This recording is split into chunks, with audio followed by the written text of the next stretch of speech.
పేదవాడి పక్షాన నిలబడతాం, ప్రజా గొంతుకై నినదిస్తాం.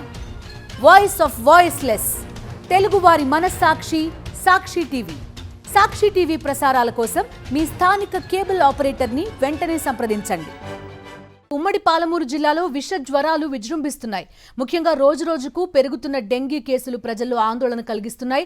ఉమ్మడి జిల్లాలో ఇప్పటికే ఈ సీజన్లో 145 డెంగీ కేసులు నమోదు కావడం కలవరపెడుతోంది.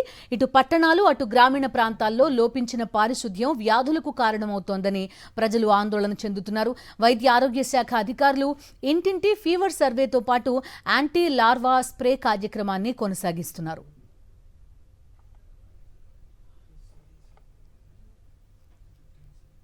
మరింత సమాచారం మా ప్రతినిధి విజయభాస్కర్ అందిస్తారు.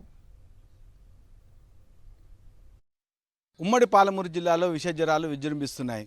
ముఖ్యంగా డెంగ్యూ తర్వాత వివిధ రకాలైనటువంటి యొక్క వ్యాధుల వల్ల జనాలంతా కూడా తీవ్రమైనటువంటి ఇబ్బందులు పడుతున్నారు. ముఖ్యంగా ఆసుపత్రులకు పెద్ద ఎత్తున ఈ యొక్క రోగులంతా తల్లి వస్తుండడంతో ఆసుపత్రులంతా కూడా ఇటు ప్రభుత్వం కానీ ప్రైవేట్ ఆసుపత్రులన్నీ కూడా కిక్కిరిసినటువంటి పరిస్థితి ఉంది.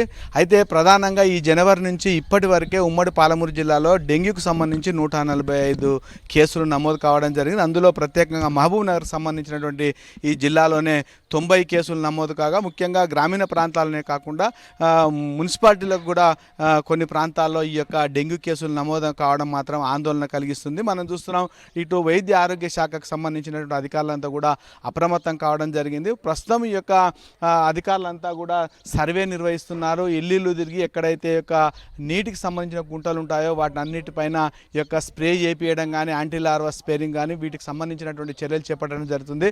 ప్రధానంగా ఈ యొక్క గ్రామీణ ప్రాంతాల్లో కానీ ఇట్లు పట్టణాల్లో ఉండేటువంటి వాటిలో లోపించినటువంటి పారిశుద్ధ్యమే ప్రధానమైనటువంటి కారణంగా ఉంటుంది. అడిషనల్ డిఎంఎండ్హెచ్ఓ శశికాంత్ గారు ఉన్నారు. వారిని అడిగి తెలుసుకుందాం అసలు ఏ రకమైన చర్యలు చేపడుతున్నాం. సార్ చెప్పండి, ఈ యొక్క మొత్తంగా గత కొంతకాలంగా వైరల్ ఫీవర్స్ కానీ తర్వాత డెంగ్యూకి సంబంధించినటువంటి కేసులు పెద్ద ఎత్తున నమోదవుతున్నాయి. ఏం చర్యలు చేపడుతున్నారు, ఎందుకు మీరు ఏం సూచన చేస్తారు? ముఖ్యంగా ఏంటంటే చాలా మటుకు ప్రతి ఇంటిలో తిరిగినప్పుడు చిన్న చిన్న కంటైనర్స్ చాలా ఉన్నాయి, వాటిలలో చాలా దోమలు పెరుగుతున్నాయి.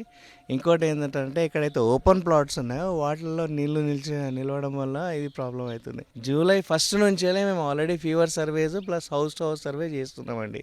దీంట్లో ఎట్లా అంటే ఇక్కడైతే ఇంటింటికి తిరిగి ప్రతి ఆశా వర్కర్ ఇంటింటికి తిరిగి డైలీ 50 houses to 60 houses వరకు సర్వే చేసి ఒకవేళ ఏమన్నా బ్రీడింగ్ ప్లేసెస్ ఉన్నాయా అవి చూసి దాంతోపాటు ఫీవర్ కేసెస్ ఏమైనా ఉన్నాయా వాళ్ళకి చూసి తగిన ట్రీట్మెంట్ ఇవ్వాలని చెప్పేసి మేము మా ఆశా ద్వారా ప్లస్ ఏఎన్ఎంస్కు కూడా ఇన్స్ట్రక్షన్స్ ఇస్తున్నాము. జిల్లాకు సంబంధించినటువంటి దాంట్లో జడ్చర్ల, నవాపేట, దేవరకథ తదితర ప్రాంతాల్లో కూడా ఈ యొక్క కేసులు పెద్ద ఎత్తున నమోదవుతుండేటువంటి నేపథ్యంలో ఇప్పటికే వైద్య ఆరోగ్య శాఖ అప్రమత్తమైంది. మరొక వైపు వాటికి సంబంధించినటువంటి సర్వే రిపోర్ట్లు వచ్చిన తర్వాత ఎక్కడైతే కేసు ఉంటాయో వాటికి వైద్య పరీక్షలు అందించేందుకు కావాల్సిన చర్యలు చేపడతామని ఆయన చెప్తున్నారు. కెమెరామెన్ విజయభాస్కర్, సాక్షి న్యూస్, మహబూబ్ నగర్.